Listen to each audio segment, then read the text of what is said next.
The fog rolled thick across the parking lot of St. Mary's Hospital that November morning, turning the world into shadows and It's silhouettes. so Through good the to mist see they you. stood, Oh, my dears. 1,000 We missed you, Harley-Davidsons Grandma. arranged I in love perfect you rows both. like Brothers, we've been soldiers through at hell and back. attention. Our loyalty is our strength. 1,000 engines We stand silent. united. No one breaks our 1,000 code. men, most with silver Stay with beards me. Keep and breathing. weathered hands She's holding breathing, but candles that shallow. flickered against the Continue gray compressions. I'm Portland checking her dawn. pulse. Got it. No Stay with rumble of us. motors, no Vitals voices. are stable. Keep Just the the mask whisper of on. wind through Is a she gonna be thousand okay? flames Stable, sir. and the We're almost quiet there. that comes when Confirmed. hard ETA men 2 pray. minutes.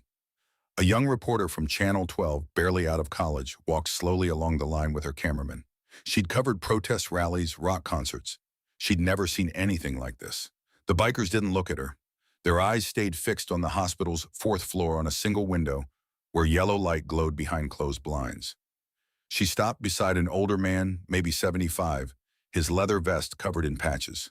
Purple Heart, POWMIA. His hands scarred and rope-veined trembled slightly as he held his candle.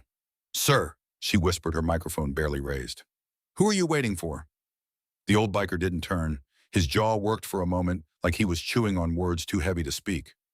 Finally, in a voice rough as gravel and soft as prayer, he said, "An angel who took a bullet meant for a girl she barely knew." The reporter looked up at that fourth-floor window. "How long will you wait?" "As long as it takes, ma'am." He wiped his eyes with the back of his hand. "She waited for us her whole life.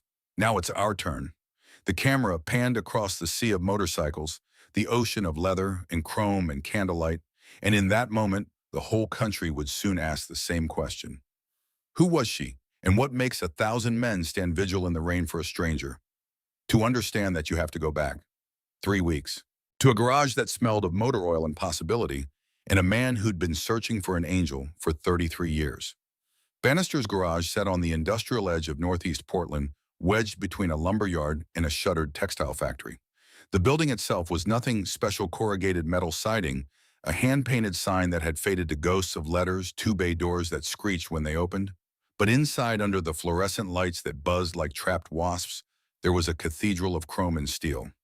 Cole Bannister knelt beside a 1968 Harley Electra Glide, its engine torn down to component parts laid out on a clean tarp like surgical instruments.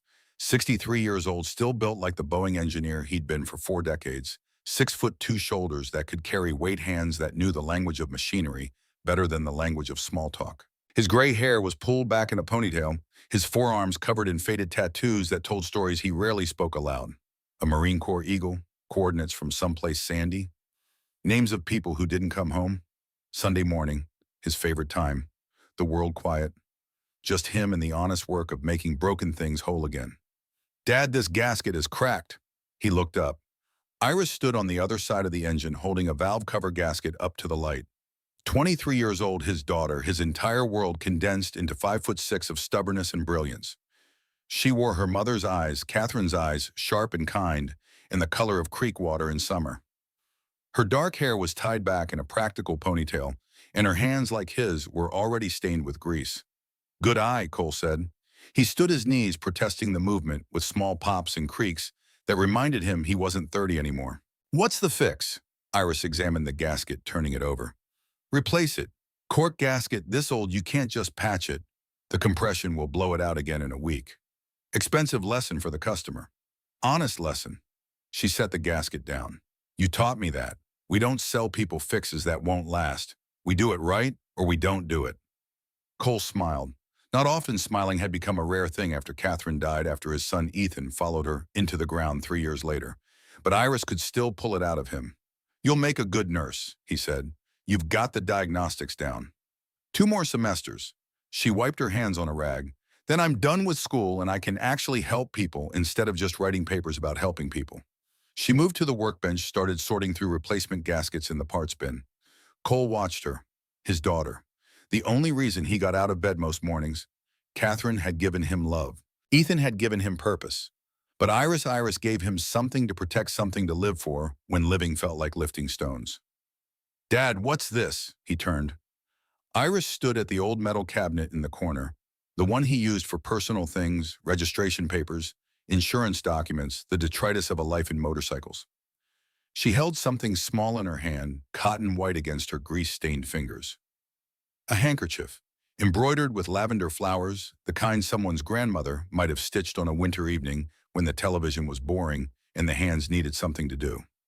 The cloth was old soft from decades of being folded and unfolded, carried and kept. "Where'd you find that?" Cole's voice came out rougher than he intended. "In this drawer. It was under the Harley registration binders." Iris turned it over. In one corner, barely visible, were initials in faded purple thread, MW. "It's beautiful. Was this Mom's?" "No." Grandma's. Cole crossed the garage, took the handkerchief from her gently. He held it like it was made of spider silk and wishes. "No, sweetheart. This belonged to someone else. Someone I've never met." Iris frowned. "I don't understand." Cole walked to the workbench, set the handkerchief down carefully. For a long moment, he just looked at it. Then he spoke, his voice quiet, the words he'd never quite found the right time to say. "August 1991. I was 30 years old, younger than you are now in all the ways that matter. I'd just gotten back from the Gulf Desert Storm. 4 months of sand and oil fires, and waiting for something terrible to happen. I came home thinking I was invincible. Young and stupid and convinced I'd live forever." He touched the handkerchief, just the corner. "I was riding home from a buddy's place, late, maybe 11 at night, Southeast Division Street near 82nd. I had a green light. Pickup truck ran the red going 50.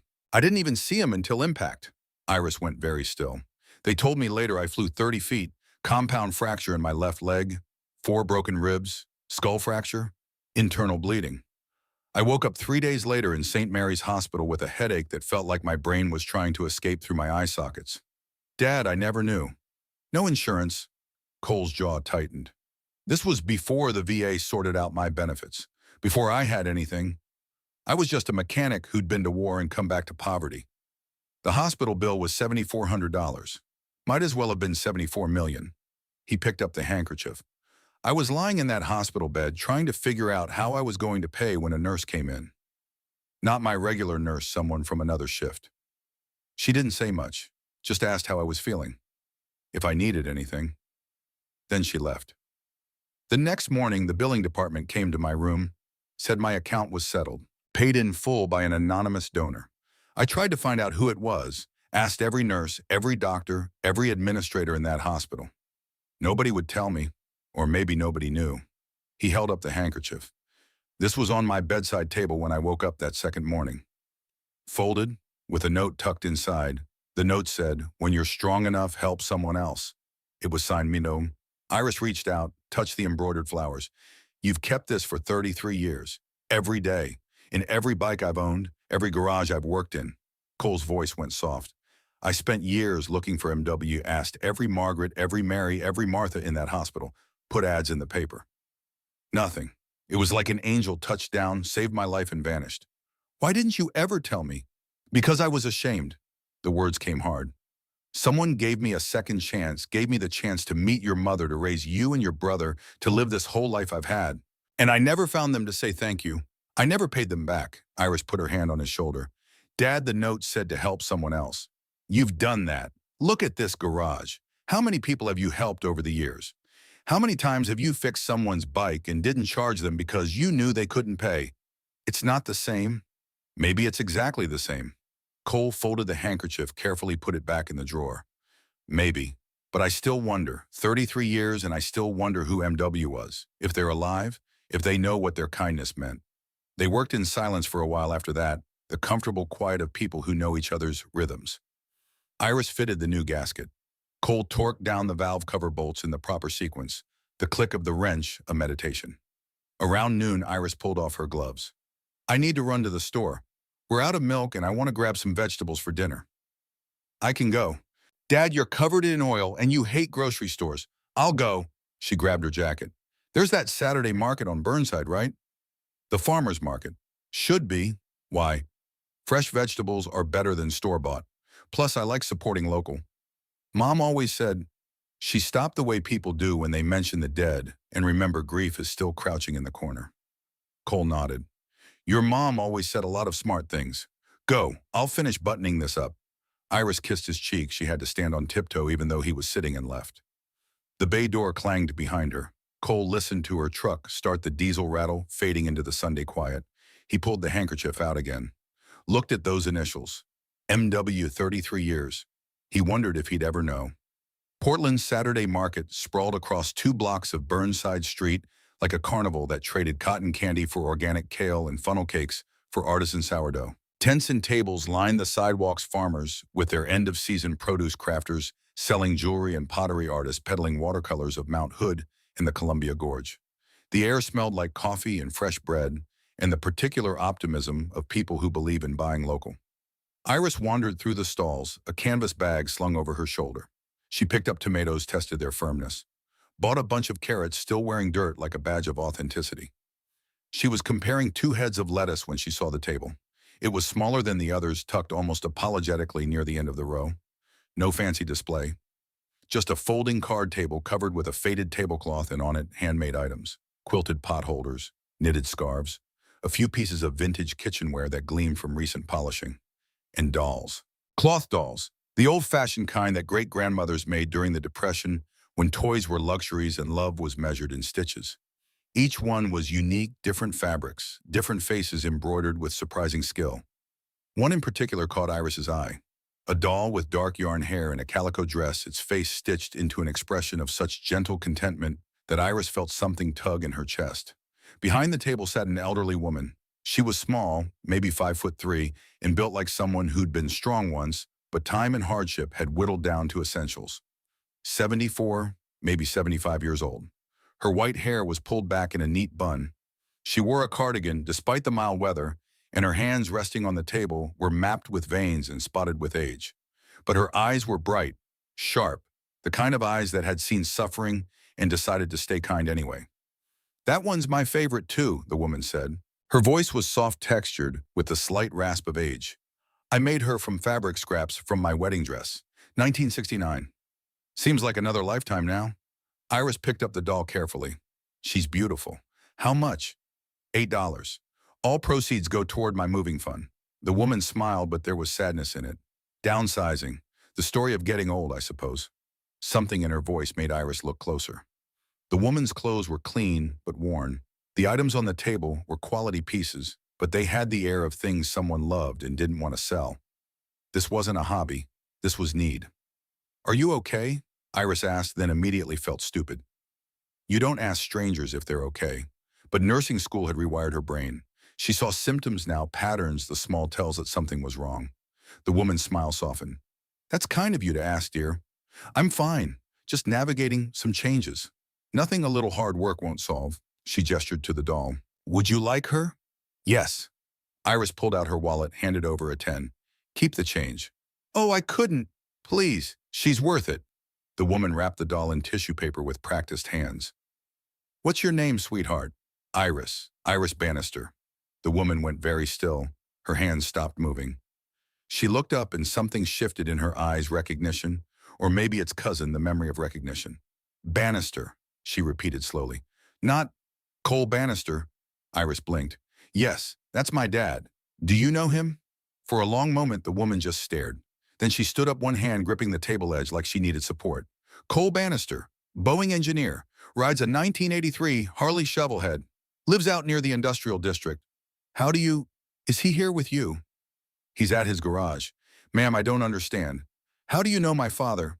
The woman sat back down slowly. She looked at Iris, really looked at her the way people do when they're seeing not just you, but the ghost of someone else in your features.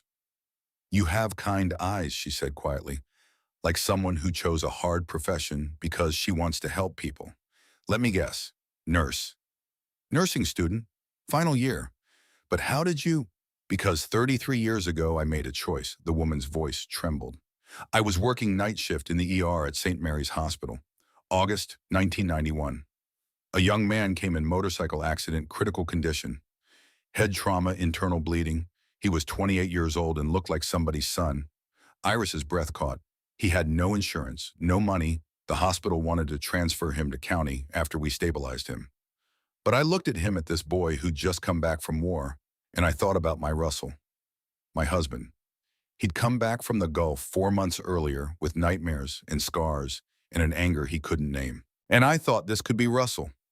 Some nurse somewhere might have to make this choice for my husband. The woman's eyes filled with tears. So I paid his hospital bill. $7,400. Every penny I'd saved to buy a house. I paid it anonymously. Left him a handkerchief my mother had embroidered. Left a note telling him to help someone else when he was strong enough. Iris felt the world tilt. You're M.W. Margaret Whitmore. Maggie. The woman Maggie wiped her eyes. I never told anyone, not even Russell. It was between me and God. I didn't want thanks. I didn't want repayment. I just wanted that boy to live. He did live. Iris's voice cracked. He lived because of you. He met my mom, had me and my brother. He spent 33 years looking for you. He carries that handkerchief every single day. Maggie's hand went to her mouth. Oh God, I never imagined. You saved his life. You gave him everything. Iris felt tears on her own cheeks now. You gave me my father. They stood there in the middle of the Saturday market, two women separated by 50 years and connected by an act of kindness that had rippled across decades. Around them, people browsed vegetables and argued about the price of kettle corn. The world continued oblivious. Is he? Maggie's voice was barely a whisper. Is Cole well? He's amazing. He's the best man I know. Iris pulled out her phone. I need to call him. He needs to know. He's been looking for you for 33 years. Maggie reached out and touched Iris's hand. Wait, before you call, I need you to understand something. I didn't do this to be found. I did it because it was right. Your father doesn't owe me anything. Not gratitude, not money, nothing. He owes you his life. No, dear, I gave him life. There's a difference. A gift given with the expectation of return isn't a gift, it's a transaction. Maggie's grip tightened. If you call him and he comes here and he tries to repay me or thank me or make this into some kind of debt, it will ruin what it was. Do you understand? Iris understood. She understood that real kindness is anonymous, that the best charity happens in the dark, that some gifts are so pure they can't survive being acknowledged. But she also understood that her father had carried a wound for 33 years and wounds need closure to heal. Mrs. Whitmore, Maggie, please. Maggie, my father isn't the kind of man who does transactions. He's the kind who honors debts. Not because he has to, but because his soul won't rest until he's balanced the scales. If you don't let him say thank you, he'll spend the next 33 years wishing he had. Maggie was quiet for a long time. Then slowly she nodded. Iris dialed. Underscore, underscore, underscore, underscore, underscore, underscore, underscore, underscore, underscore, underscore, underscore, underscore, underscore, underscore, underscore, underscore. Cole's phone rang while he was elbow deep in the Electroglide's transmission. He almost didn't answer. Grease-covered hands and touchscreens don't mix. But it was Iris, and he always answered for Iris. Hey, sweetheart, forget what kind of lettuce I like. Dad. Her voice sounded strange, tight. Dad, you need to come to the Saturday market. Right now. He straightened. What's wrong? Are you hurt? I'm fine. I'm perfect. Dad, I found her. I found M.W. The wrench slipped from his hand, clattered against the concrete floor. Dad, you there? Give me 10 minutes, Cole said and hung up. He didn't bother washing his hands, didn't change his oil-stained shirt, just grabbed his keys in his wallet and the handkerchief, always the handkerchief, and climbed on his bike. The shovelhead roared to life, and Cole Bannister, 63 years old and terrified in a way he hadn't been since Catherine's last hospital stay, rode toward the Saturday market like a man chasing ghosts. He found Iris standing beside a small table near the end of the market row. She wasn't alone. Next to her stood a tiny woman with white hair and a cardigan, and the moment Cole saw her, he knew. He didn't know how he knew. She looked nothing like he'd imagined. But knowledge isn't always logical. Sometimes it's cellular. Sometimes you just know. He killed the engine, climbed off the bike. His legs felt uncertain like he was walking on a ship's deck. Iris met him halfway. Dad, this is Margaret Whitmore. Maggie. She said it gently like she was introducing him to something fragile. Maggie, this is my father. Cole. Cole stopped 3 feet away from the old woman. Up close, he could see the lines around her eyes, the way her hands trembled slightly, the wedding ring she still wore, though Iris had said something about a moving fund and downsizing, and his brain was putting pieces together he didn't like. Ma'am, he said, and his voice came out rough as untreated lumber. Maggie looked up at him. She was so small. How had someone so small carried him through the valley of the shadow of death? Cole, she said softly. My God, you're so tall. I remember you being smaller. I was lying down. He tried to smile. Failed. You were there, in the hospital. You were the one who, yes. Why? The question hung between them like smoke. Maggie's eyes filled with tears. Because you needed help, and I could help you. That's all. That's not all. $7,400. That's not nothing. It was money. You were a life. Maggie's voice strengthened. My husband, Russell, he came back from Desert Storm with demons. I saw what war did to him, saw how it hollowed him out and filled the empty spaces with anger. When you came into my ER that night, I saw Russell. I saw every boy who went to that war and came back broken. And I thought, if I can't fix Russell, maybe I can fix this one. Cole felt something crack in his chest. Not break, crack. The way ice cracks in spring, releasing water that's been frozen too long. You saved my life. I paid a hospital bill. No. He took a step closer. You saved my life. I met my wife 6 months later. We had 2 children. I built a business. I've lived 33 years that I wouldn't have lived without you. Don't minimize that. Don't you dare minimize that. Maggie wiped her eyes. I'm glad you lived well, Cole. I'm glad you found love and family. That's all I wanted. I looked for you. For 33 years I looked. I know, the hospital told me. Someone kept asking about an anonymous donor. I told them to never reveal my name. Why? Because if you knew, you'd feel obligated. You'd feel like you owed me. And I didn't do it to create a debt. Maggie's voice cracked. I did it because in that moment you were someone's son, someone's brother, someone's future husband and father, and I couldn't let you die for the price of a used car. Cole reached into his pocket, pulled out the handkerchief, held it up. I've carried this every single day for 33 years. Every bike I've ridden, every garage I've worked in. I kept it because it was all I had of you. This and a note that said to help someone else when I was strong enough. He looked at her. I've tried. God knows I've tried. But everything I've done, everyone I've helped, it's never felt like enough because I couldn't find you. I couldn't say the words. What words? Cole's voice broke. Thank you. Thank you for my life. Thank you for my wife. Thank you for my daughter. Thank you for every sunrise and every mile and every moment I've lived since August 1991. Thank you. Maggie started crying. Then not quiet tears, but the kind of sobs that come from a place too deep for words. Iris put an arm around her shoulders. Cole stood there, this big man with grease under his fingernails and silver in his beard, and he cried too. I don't want your thanks, Maggie managed. I don't want anything. I know. That's why you deserve everything.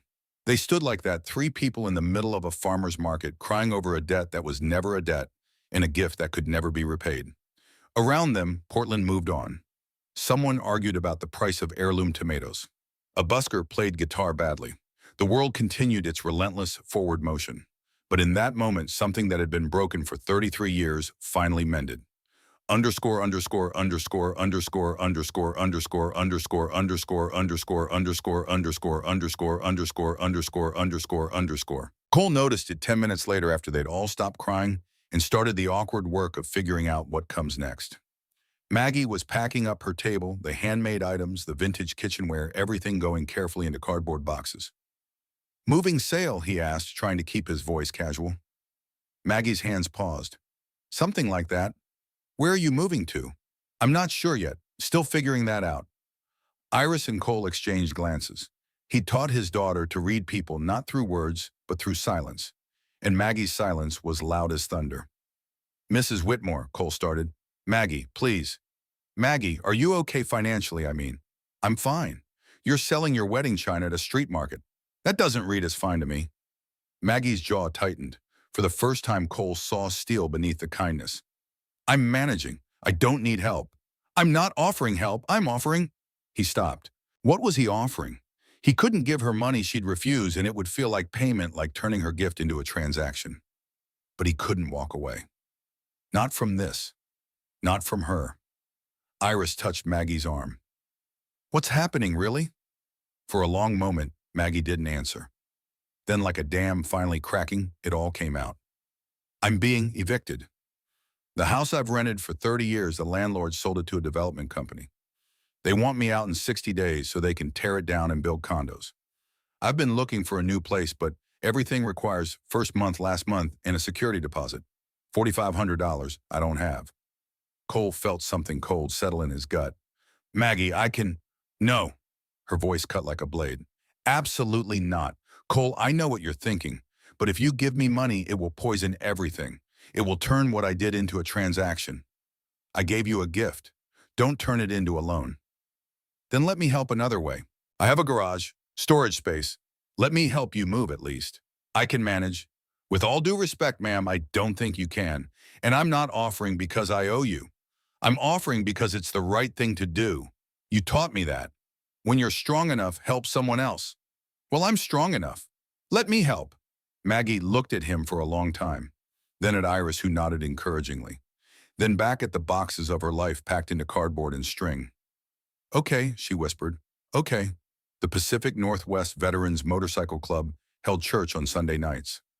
Not in any building blessed by priests or pastors. They held church in the back room of a warehouse off Columbia Boulevard, where the air smelled like motor oil and old leather, and the particular brotherhood that comes from shared suffering. 62 men ranging from 55 to 78 years old. All veterans, all bikers. All bound by the unspoken code that some things mattered more than the easy path. Cole stood at the front of the room. Garrett Sullivan, the club president, sat to his right, 65 years old Navy veteran, still built like the mechanic he'd been on the USS Nimitz for 20 years. Leonard Doc Strauss sat to his left, a retired physician who traded his white coat for leather and found more healing in the rumble of motorcycles than he ever had in prescription pads. The room was quiet. When Cole Bannister called, churchmen listened. Brothers, Cole began, his voice carrying to the back row. Most of you know my story. Some of you were there when I first patched in back in '95. You know I almost died in '91. Motorcycle accident, no insurance. $7,400 hospital bill I couldn't pay. Heads nodded. This was old history worn smooth by retelling. What you don't know is who saved me. For 33 years, I didn't know either. It was anonymous, a mystery. An angel who touched down, paid my bill, and disappeared. He paused. Yesterday, I found her. Her name is Margaret Whitmore. Maggie. She was the ER nurse who pulled money from her own savings money she'd been saving to buy a house and paid my bill without asking for anything in return. The room shifted. Men who'd seen combat, who'd buried friends who thought they were beyond surprise, they leaned forward. She's 74 years old. Her husband, Russell, was a Marine Desert Storm veteran. He passed 4 years ago. She has no kids, no family. She worked as a nurse for 47 years at St. Mary's Hospital, retired in 2019. Cole's voice roughened.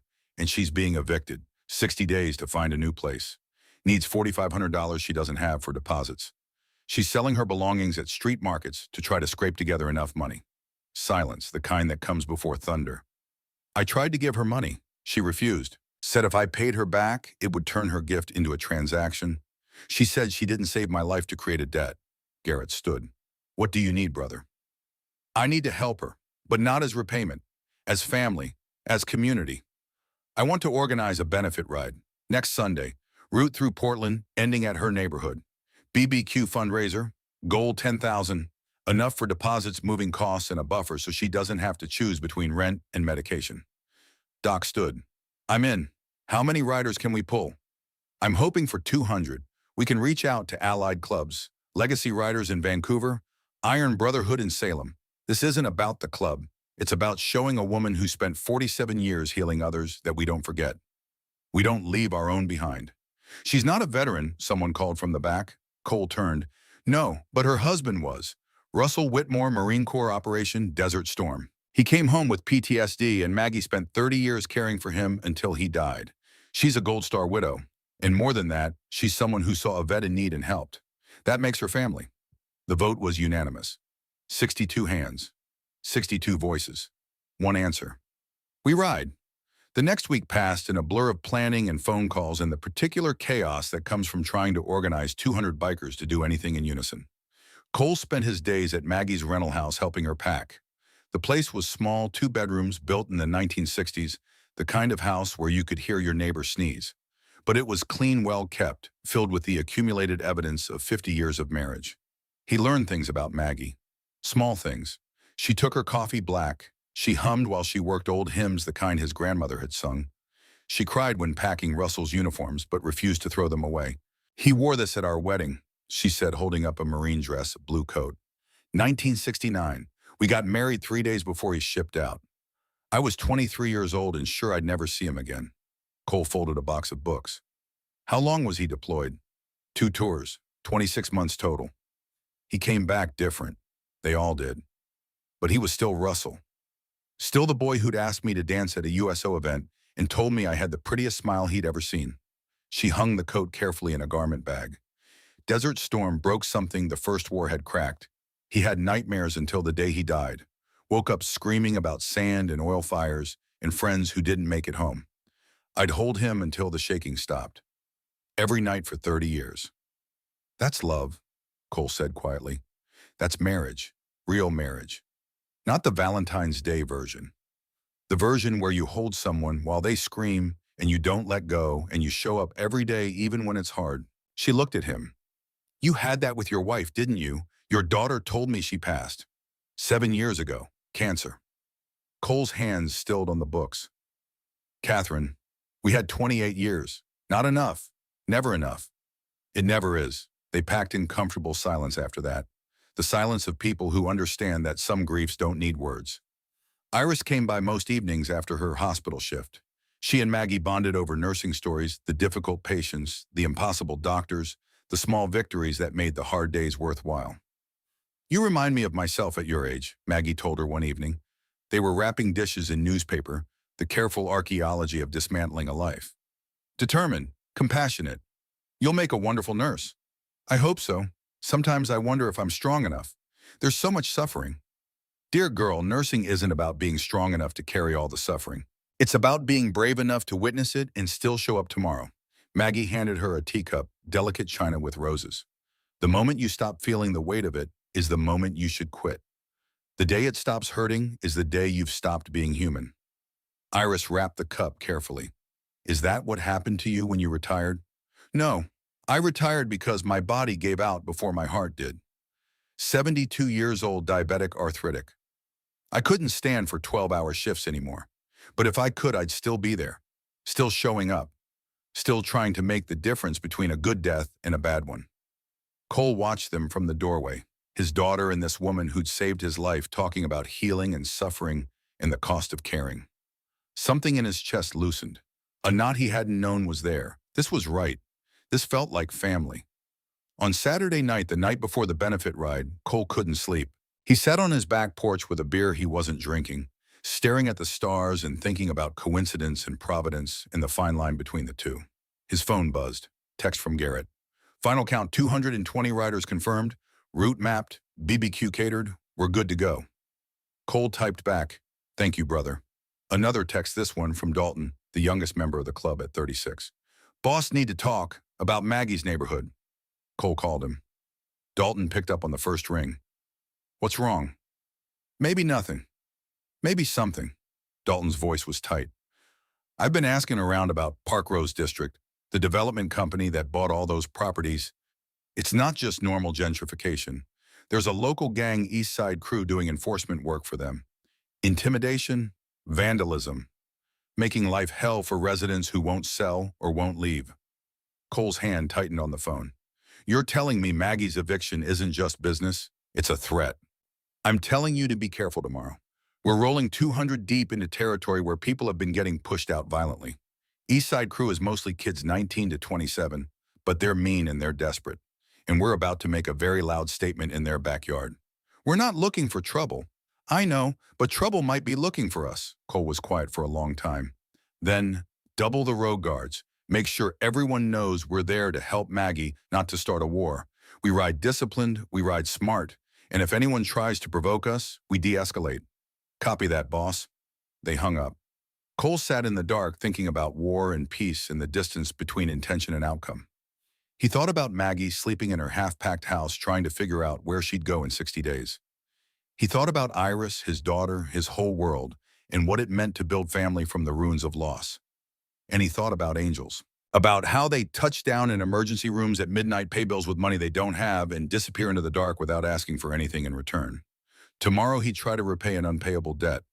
Tomorrow 200 bikers would ride for a woman most of them had never met. Tomorrow they'd show the world that some things kindness community, the refusal to abandon the vulnerable, still mattered. He just hoped tomorrow wouldn't bring the trouble Dalton had warned about. But hope, Cole had learned, was not a strategy. And in the distance, in a part of town where developers drew maps and gangs enforced boundaries, other people were making other plans. The stage was set. The clock was ticking, and somewhere in the machinery of the universe, gears were turning that would test everything Cole believed about justice and mercy and the price of standing up. But that was tomorrow. Tonight, he sat under the stars and held Catherine's memory close and tried to believe that good things were still possible in a world that made it so damn hard to be good. The beer grew warm in his hand. The stars wheeled overhead, indifferent as mathematics. And in 60 days, Maggie Whitmore would lose her home, unless 200 motorcycles and the roar of righteous anger could change the equation. The morning of the benefit ride dawned cold and clear, the kind of November day that starts with frost on windshields and promises nothing but blue sky by noon. Cole was up before sunrise, standing in his garage with a cup of coffee going cold in his hands, staring at the Electroglide like it was a living thing that could sense his anxiety. Behind him, footsteps.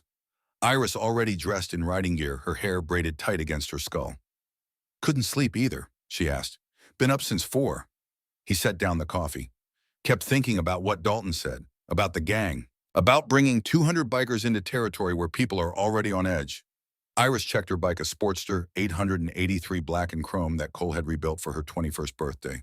"We're not going there to fight. We're going to help Maggie." "I know, but intent and outcome don't always align." She looked at him, this daughter who had her mother's wisdom and his stubbornness.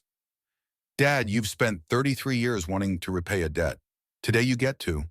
Don't let fear of what might happen stop you from doing what should happen." He pulled her into a hug, held on maybe longer than necessary. "When did you get so smart? I had a good teacher." She pulled back. "Now let's go get Maggie. She's probably been up since dawn too, worrying about being a burden." They rode together through empty Portland streets, the sun just starting to paint the eastern sky orange and gold. The city was quiet this early on a Sunday, just delivery trucks and early shift workers, and the occasional homeless person pushing a shopping cart of earthly possessions.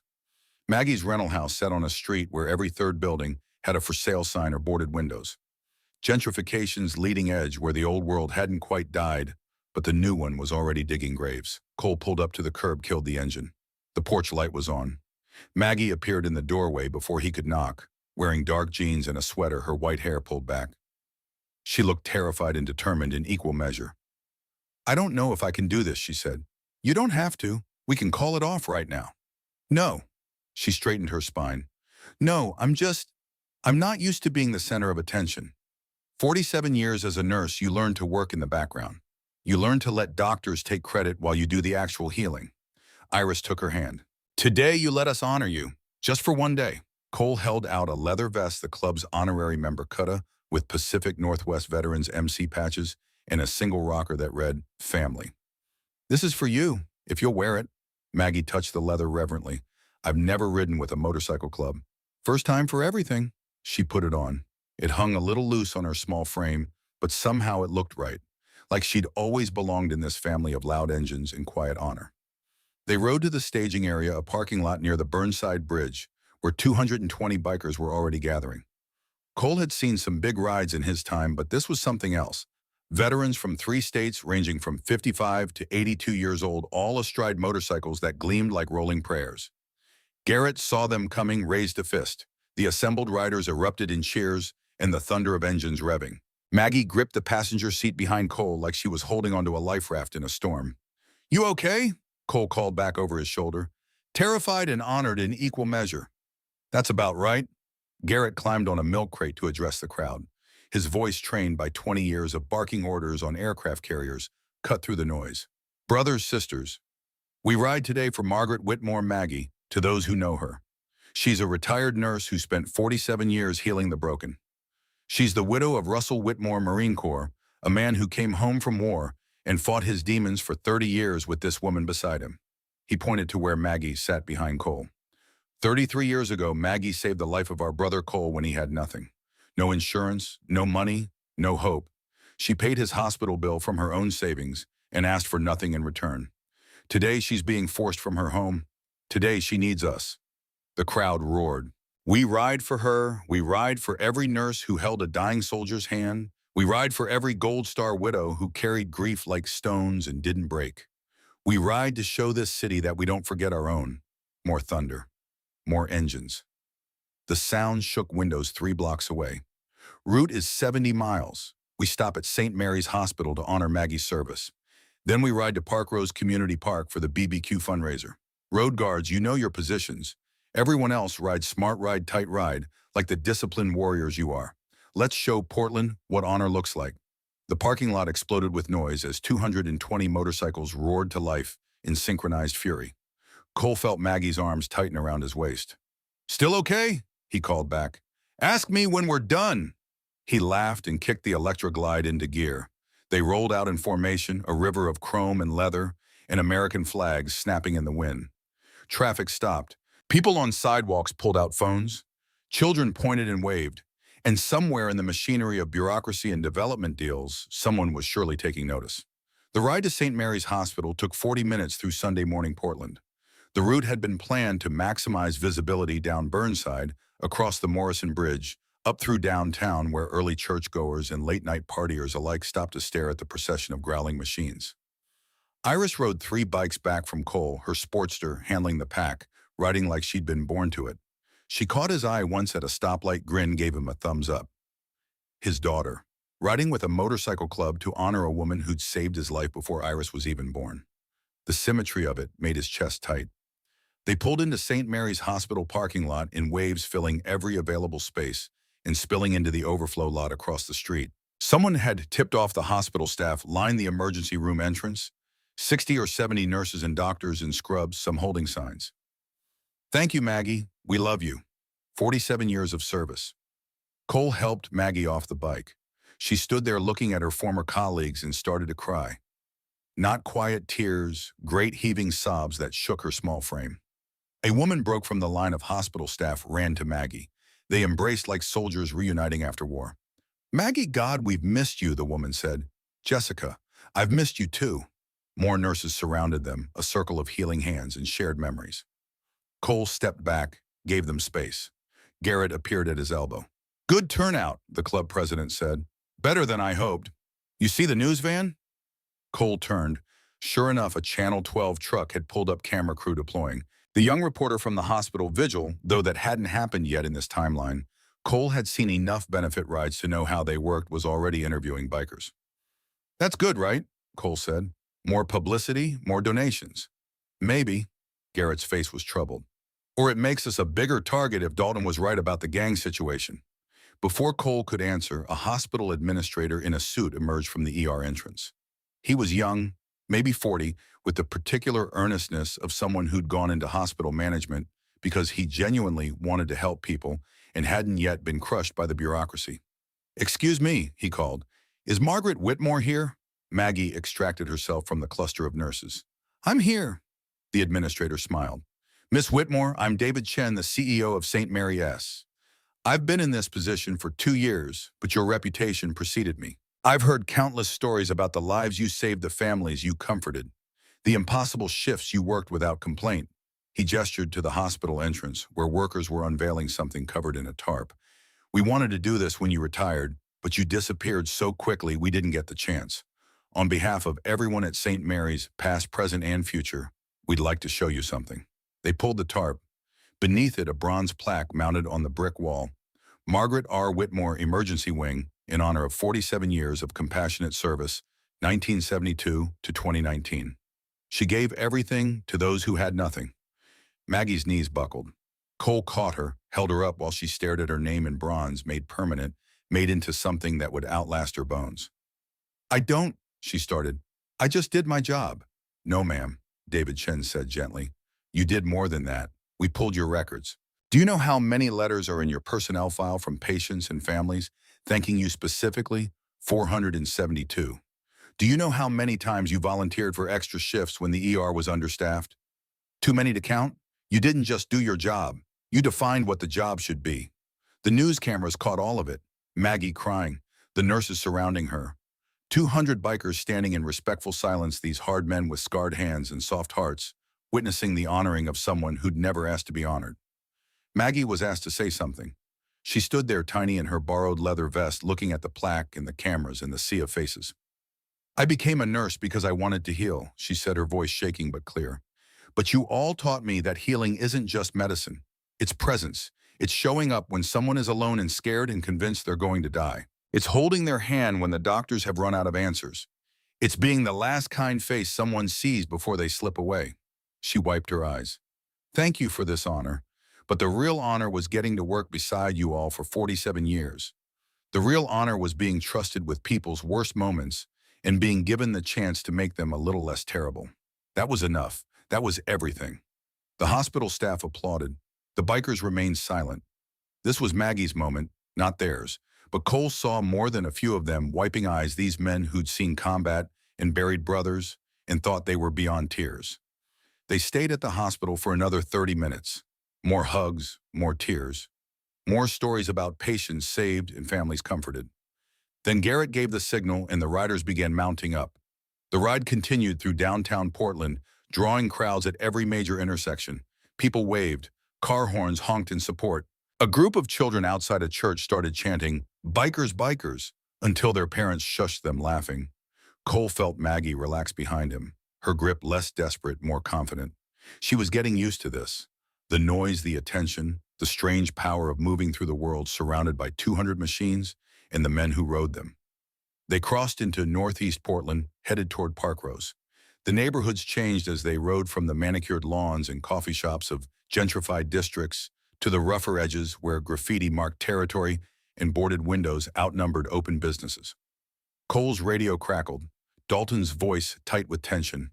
"Lead, this is tail guard. We've got 2 vehicles following us. Black sedans, tinted windows. Been on us since we left the hospital." Garrett responded. "Can you get plates?" "Negative, too far back, but they're deliberate, matching our speed, maintaining distance." "Copy. All units maintain formation. Do not engage. Eyes open." Cole felt Maggie tense behind him. "What's wrong?" she called. "Probably nothing. Likely just people curious about the ride." But he didn't believe it, and from the way her arms tightened around his waist, neither did she. They rolled into Parkrose Community Park at 11:30 an hour ahead of the scheduled BBQ start time. The park was small, maybe 3 acres of brown grass and tired playground equipment wedged between a church and a row of houses that looked like they were holding on to dignity by their fingernails. But someone had worked magic. Banners hung from the trees, Maggie's Homecoming Fund. Folding tables were set up with donation jars and information about Maggie's situation. A local veteran-owned BBQ company had brought their mobile smokers the smell of cooking meat, already making Cole's stomach growl despite his nerves. Local residents started arriving almost immediately. Families, elderly couples, young parents with kids. The diversity of Portland on display, white, black, Latino, Asian, all mixed together in the particular way that working-class neighborhoods blend when the rent is cheap enough. An older black woman, maybe 70, approached Maggie directly. "You're the nurse, the one they're evicting?" Maggie nodded. "I'm 3 houses down from you. Eunice Parker. They've been trying to push me out too, broke my mailbox, slashed my tires, told my grandson he wasn't safe walking home from school. I'm so sorry. Don't be sorry, be angry." Eunice's eyes flashed. "These developers, they think they can erase us, buy up our neighborhood and act like we were never here. But we were here. We built this place. We raised families here. We're not invisible." More residents joined them, sharing stories. A Latino man whose elderly mother had been harassed by young men in hoodies. A white couple who'd owned their home for 40 years and were being pressured to sell at half its value. A family whose restaurant had been vandalized 3 times in 2 months. A pattern emerged. A picture Cole didn't like. This wasn't normal gentrification. This was systematic intimidation backed by violence. Garrett pulled him aside. "We need to talk, away from the crowd." They walked to the edge of the park where a half-dozen bikers stood in a loose perimeter, acting as informal security. Dalton was there, and Doc and a few of the club's oldest members. "What's going on?" Cole asked. Dalton pulled out his phone, showed Cole a series of photos. Young men, late teens to mid-20s, wearing matching colors, black hoodies with red bandanas. Gang signs thrown at the camera. "East Side Crew. I've been asking around. They're not just muscle for the developers. They're the developers' cleanup crew. Pinnacle Northwest Development hires them to make life hell for residents who won't sell. Vandalism, threats, a few assaults that never got reported because the victims were too scared." "How big are they?" "Maybe 15 core members, another 20 hangers-on. They work this neighborhood and 3 others. Word on the street is they're paid $500 a week per member plus bonuses for successful removals." Cole's jaw tightened. Successful removals means what? Means getting people to leave, by any means necessary. Doc spoke up, his physician's mind working through the problem like a diagnosis. So we've just brought 200 bikers into their territory, making a lot of noise about protecting someone they've been trying to force out. We've essentially painted a target on Maggie. And on ourselves, Garrett added. If they come at her now, they come at us. Then we make sure they know we're not going anywhere. Cole looked back at the park where Maggie was surrounded by neighbors, listening to their stories, offering comfort the way nurses do, with presence and attention, in the simple act of witnessing suffering. We stay. We protect. We show them that intimidation stops when community stands together. Cole. Garrett's voice was gentle but firm. We're a motorcycle club, not a private army. We can't provide 24/7 security for every resident in this neighborhood. No, but we can be here today. We can make this event so public, so visible, that anything they do to Maggie or these residents will be national news. We can change the equation from vulnerable old woman alone to touch her and you touch 200 witnesses. Dalton shook his head. You're assuming they're rational. Gangs running intimidation rackets aren't known for strategic thinking. They might see this as disrespect. They might escalate. Then we de-escalate. We're disciplined. We're smart. We don't rise to provocations. Cole looked at each of them in turn. But we don't leave, not until this event is done and Maggie is safe. They agreed, though none of them looked happy about it. The BBQ fundraiser kicked off at noon. Within an hour, the park was packed, maybe 400 people total. Bikers and their families, local residents, media crews from 3 stations. Even a few city council members showed up smelling a good photo op. The food was exceptional. Slow-smoked brisket that fell apart at the touch of a fork. Ribs with bark you could knock on. Pulled pork that had been cooking since dawn. All donated, all served by volunteers, all designed to draw a crowd and keep them there. Money flowed into the donation jars. Cash checks, Venmo transfers. By 1 o'clock, they'd raised $7,800. By the time the shooting started at 2:47, the total had reached $9,300, enough for Maggie's deposits and moving costs with a cushion besides. Cole found her sitting on a picnic table surrounded by children. She was teaching them how to fold paper cranes, a skill Russell had taught her during one of his calmer periods, a meditation technique from his therapy. Her hands moved with practiced grace and the children watched with reverence, usually reserved for magicians. You're good with kids, Cole said. Never had my own, but I worked pediatric emergency for 10 years. You learn to make the scary stuff less scary. She finished a crane, handed it to a girl of maybe 6. There, make a wish and let it fly. The girl threw the paper crane. It caught a breeze, sailed 10 feet before landing in the grass. She squealed with delight and ran to retrieve it. Iris appeared with plates of food. Thought you both could use lunch. They ate together, the 3 of them, while around them the party continued. Music played from someone's portable speaker, classic rock, the soundtrack of their generation. People danced, children ran wild. For a few hours it felt like community, the way community was supposed to feel. Connected, supportive, alive. At 2:30, Cole was helping clean up trash when he noticed them. 2 black sedans parked across the street from the park entrance. Tinted windows, engines running. They'd been there for maybe 10 minutes, and something about their stillness set off alarms in Cole's combat-trained brain. He keyed his radio. Garrett, north entrance. 2 vehicles. I see them. How do you want to play this? Before Garrett could answer, the vehicles moved. Not away toward. They accelerated suddenly, jumping the curb and driving straight into the park. People screamed, scattered. Cole's mind processed it all in that strange slow-motion clarity that comes when training meets crisis. The sedans weren't coming fast enough to run people down. This wasn't vehicular assault. They were positioning. The doors opened and young men poured out. 5 from each car, 10 total, black hoodies, red bandanas covering faces, and hands reaching into jackets. Guns, someone screamed. Cole was already moving, not toward the threat, toward Maggie. She was still at the picnic table, frozen children around her. Iris was there too, standing between the kids and the threat, like her body was a shield. Time fragmented.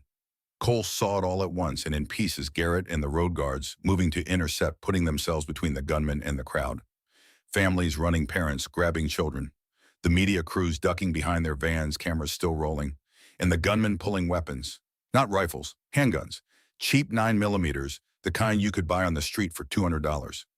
The first shot cracked like a whip. Everyone dropped, the trained instinct of a generation raised on lockdown drills and mass shooting news. Get low, get small, protect your head, more shots. Pop, pop, pop, not the controlled pairs of trained shooters, but the wild spraying of amateurs high on adrenaline and bad decisions. Bullets went wide high into the dirt. These weren't marksmen. These were kids trying to scare people. But scared people with guns are the most dangerous kind.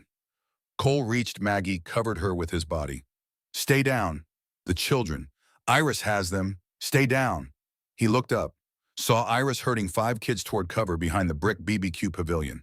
Saw her looking back at him, making sure he had Maggie. Saw the moment her eyes went wide. Saw the gunman, young mid-20s, could have been Brennan himself, swinging his pistol toward the pavilion, toward Iris, toward the children. The angle was wrong. Cole was 30 feet away. Iris was 15 feet from the gunman. The kids were behind her. If the shooter fired, if the bullet went through Iris, and then Maggie was moving. 74 years old, diabetic, arthritic, a woman who'd spent 47 years healing bullet wounds, not stopping them. She lunged off the picnic table bench, throwing herself toward Iris with a speed that defied physics and age and common sense. Her small body covered the distance in 3 running steps. The gunman fired. The 9mm round, 124 grains of lead in copper jacket, left the barrel at 150 feet per second. It traveled 15 feet in .013 seconds. In that impossible sliver of time, Maggie's body positioned itself between the bullet and Iris. The round struck her upper left chest, 2 inches below the clavicle. Entry wound clean, no exit. The bullet tore through muscle, grazed the pericardium of her heart, collapsed her left lung, and lodged against her T4 vertebra. The impact drove her backward. Her head struck the edge of a concrete planter as she fell. Compound trauma, penetrating chest wound plus severe concussion plus shock. She hit the ground and didn't move. The world went silent. Or maybe Cole went deaf. He couldn't hear the screaming anymore. Couldn't hear the engines as the sedans peeled out tires, smoking gunmen jumping back in and fleeing before the police arrived. He could only see Maggie on the ground. Blood spreading dark and fast across her sweater. Iris kneeling beside her, hands already moving to apply pressure to the wound, her nursing training overriding her terror. Cole ran, covered the distance in seconds that felt like years. Dropped to his knees in Maggie's blood. Maggie? Maggie, stay with me. Her eyes opened, unfocused. Pupils unequal sign of head trauma. Blood bubbled at her lips. When she tried to breathe, punctured lung, forcing blood into airways. Don't talk. Ambulance is coming. She tried anyway. The words came out wet, broken. Iris, she...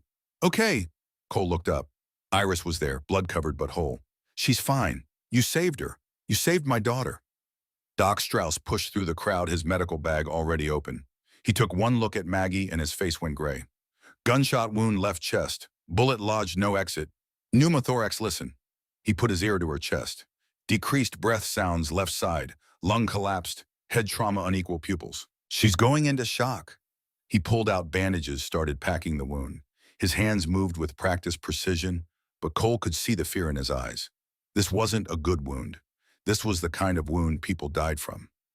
Iris leaned over Maggie, gripping her hand. Ba, Maggie, stay with us, please. Chow needs you. Maggie's eyes found Iris. Focused for just a moment. The faintest smile touched her lips. Kongai, she whispered. My daughter. Then her eyes rolled back and she went limp. She's unresponsive, Doc barked. Pulse thready. BP's crashing. Where the hell is that ambulance? As if summoned by his desperation, sirens wailed in the distance, growing closer. Portland Fire had a 4-minute response time to this district. They'd make it in 3. Cole held Maggie's hand. It was so small. How had someone so small carried him through the valley of death 33 years ago? How had this tiny woman just taken a bullet meant for his daughter? Don't you dare, he whispered. Don't you dare die, not like this. Not after everything.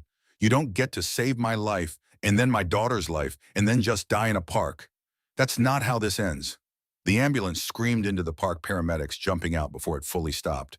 They saw the blood, the wound, the veteran kneeling in a pool of red holding an old woman's hand, and they moved with the particular urgency reserved for the worst cases. Sir, we need room to work. Cole didn't let go. Sir, please, let us help her. Iris touched his shoulder. Dad, let them do their job. He released Maggie's hand, stood, watched them work, oxygen mask, pressure bandages, IV lines threading into her arms. Watched them load her onto a backboard with a neck collar because the head trauma was severe enough that spinal injury was possible. The lead paramedic, a woman maybe 40 with kind eyes and capable hands, looked at Doc. You medical? Retired physician. Gunshot wound to left chest lodged, bullet collapsed lung. Severe head trauma from fall. She's 74, diabetic, hypertensive. She's critical. We're taking her to St. Mary S. Trauma or is standing by. They loaded Maggie into the ambulance. Cole moved to climb in. Sir, are you family? I'm her family. The paramedic looked at him. This big man covered in an old woman's blood, his eyes wild with fear and fury, and nodded. Get in, but stay out of our way. Iris appeared at his elbow. Dad, I'll follow with Garrett. Go. Stay with her. He kissed his daughter's forehead, tasted salt and fear, and climbed into the ambulance. The doors slammed shut. Sirens wailed. The world outside became a blur of lights and speed. Inside, the paramedics worked with controlled urgency. One maintained the airway. The other checked vitals, started a second IV line, radioed ahead to the hospital.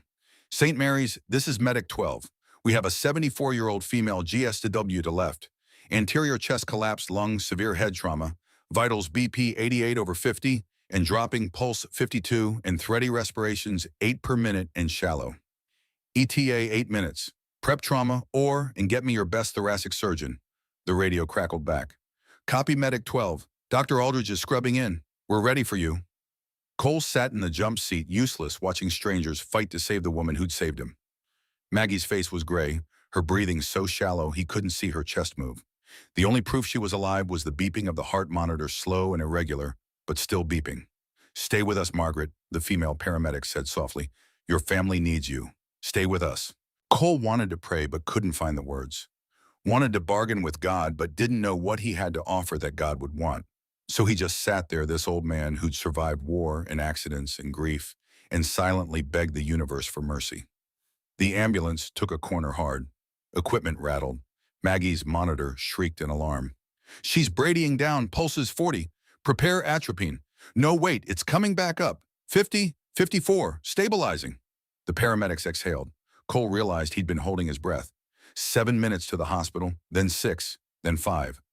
Outside through the ambulance windows, Cole could see something that made his chest tight. Motorcycles, dozens of them. Riding escort, Garrett had organized the entire club to follow the ambulance, to bear witness, to stand vigil, and more were joining them. Bikers from other clubs who'd heard about the shooting on social media. Solo riders who didn't know Maggie but knew the code: you don't shoot an old woman at a charity event and walk away.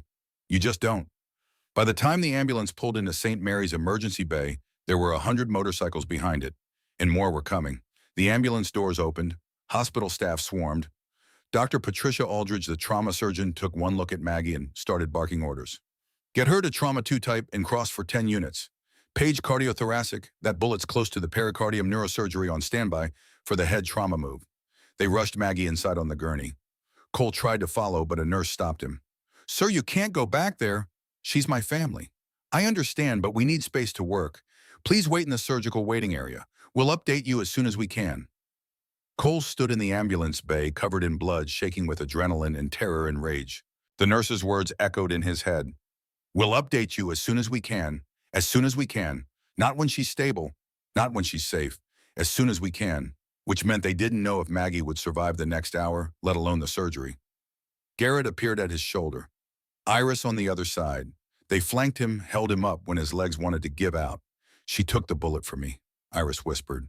She didn't even know me, and she took the bullet. She knew you, Cole said. His voice sounded strange to his own ears. Distant, like it was coming from underwater. She knew you because she knows me, because we're family, and she protects family. They walked to the surgical waiting area. A grim room with uncomfortable chairs and fluorescent lights and magazines nobody ever reads. The same room where Cole had waited 7 years ago while Catherine fought her last battle with cancer. The same room where he'd waited 3 years ago after Ethan's construction accident. He'd lost both fights. He couldn't lose this one. Outside in the parking lot, motorcycles kept arriving. 100 became 200. 200 became 300. Bikers who'd been at the fundraiser. Bikers who'd heard on the news. Bikers who just knew that when one of the community goes down, you show up. They parked their bikes in perfect formation, killed their engines, and stood in silence. No one told them to. No one organized it. But within an hour of Maggie going into surgery, there were 500 motorcycles in the St. Mary's Hospital parking lot, and the men who rode them standing vigil in the gathering November dusk. Cole watched from the waiting room window. Watched them light candles. Watched them bow their heads. Watch them bear witness to suffering because witnessing is all we can do sometimes, and it matters that we do it anyway. Iris stood beside him. Dad, there are so many. Word travels. She's not just my angel anymore. She's everyone's. More time passed, an hour, 2 hours. Nurses came out periodically with updates that weren't really updates, still in surgery. Doctor will brief you when she's done. She's fighting. At hour 3, Garrett came in with sandwiches nobody wanted and coffee nobody could drink. There are news crews outside, national news. CNN picked up the story. What story? Retired nurse takes bullet-protecting child at charity event. The video is everywhere. Someone's phone caught the whole thing, caught Maggie running, caught the shot, caught her falling. Cole's hands clenched. They're making this into a spectacle. No, they're making it into a story. And stories matter. The mayor called, said he's launching a full investigation into Pinnacle Development and the East Side crew. The FBI's getting involved, elder abuse, civil rights violations. Cole, what happened today, what Maggie did, it's not just about her anymore. It's become something bigger. I don't care about bigger. I care about her living. I know, but bigger means the people who did this go to prison. Bigger means the other residents in that neighborhood get protection. Bigger means Maggie's courage changes things. Garrett put a hand on Cole's shoulder. Sometimes one act of selflessness can shift the whole world. She did that. Now we honor it by making sure it meant something. At hour 4, the surgical doors open. Dr. Aldridge walked out, still in her scrubs, a surgical cap covering her hair. Her face was drawn, exhausted, but not defeated. Cole stood. Iris gripped his hand. Family of Margaret Whitmore. We're here. Dr. Aldridge took a breath. She's alive, but it's critical. Dr. Patricia Aldridge looked like she'd aged a decade in 4 hours. She pulled off her surgical cap, revealed gray hair plastered to her scalp with sweat, and gestured for Cole and Iris to sit. They remained standing. The surgery took 16 hours, she began. Her voice carried the particular exhaustion of someone who just fought death to a draw. The bullet entered her left anterior chest, traveled through the pectoralis, major muscle punctured the upper lobe of her left lung, grazed the pericardium, that's the sac around the heart, and lodged against the T4 vertebra. 1 millimeter to the right, and it would have severed the nerve bundle. She'd be paralyzed from the chest down. Iris made a sound, not quite a sob, not quite a gasp. We removed the bullet, repaired the lung tissue, drained 1 liter and 200 milliliters of blood from her chest cavity. The pericardial tear was small. We sealed it with surgical adhesive. But the head trauma? Dr. Aldridge paused, choosing words carefully. When she fell, her skull impacted concrete, severe concussion grade 3. We've induced a medical coma to reduce brain swelling. The next 72 to 96 hours are critical. What are her chances? Cole's voice came out rougher than he intended. Honestly, at her age with her pre-existing conditions, 40% survival. If she does survive, 50-50 odds on full recovery versus permanent disability. The bullet trauma we can fix. The brain trauma is unpredictable. Cole felt the floor tilt beneath him. 40%, less than half. A coin flip weighted toward death. Can we see her? She's in ICU, immediate family only, 1 visitor at a time, 15 minutes per hour. Dr. Aldridge looked at them both. I trained under Margaret Whitmore in 1998. She taught me that every patient deserves our absolute best effort every time. Tonight we gave her that. But the rest is up to her body, her will to live, and factors beyond our control. She handed Cole a card with her cell number. Call me if you have questions, day or night. She was family to this hospital long before she became a patient here. Doctor. Aldridge walked away, her shoes squeaking on the polished floor, leaving Cole and Iris standing in the waiting room, trying to process the mathematics of survival. Iris spoke first. 40%. She's beaten worse odds before. Dad, she's 74. She was shot in the chest. Her brain is swelling inside her skull. I know. Cole pulled his daughter into a hug, felt her shake against him. I know, sweetheart, but she's a fighter. She spent 30 years taking care of Russell through PTSD and nightmares. She worked 47 years in emergency medicine. She doesn't give up easy. She took a bullet for me. Iris's voice broke. I barely know her, and she took a bullet for me. Because that's who she is. That's what love looks like when it's not selfish. He held her tighter. And now we love her back by believing she'll make it. They sat, waited. The surgical waiting room slowly filled with bikers, Garrett, Doc Dalton, and a dozen others who'd been at the fundraiser. Nobody spoke much. They just sat in that particular silence that combat veterans and emergency workers Know the silence of people who understand that some situations require presence more than words. At 9 p.m., a nurse came to get Cole. You can see her now, 15 minutes.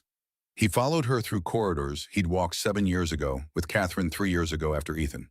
The ICU looked the same: dim lights, the chorus of beeping monitors, the antiseptic smell that meant sterile but also meant suffering. Room 4, the nurse gestured.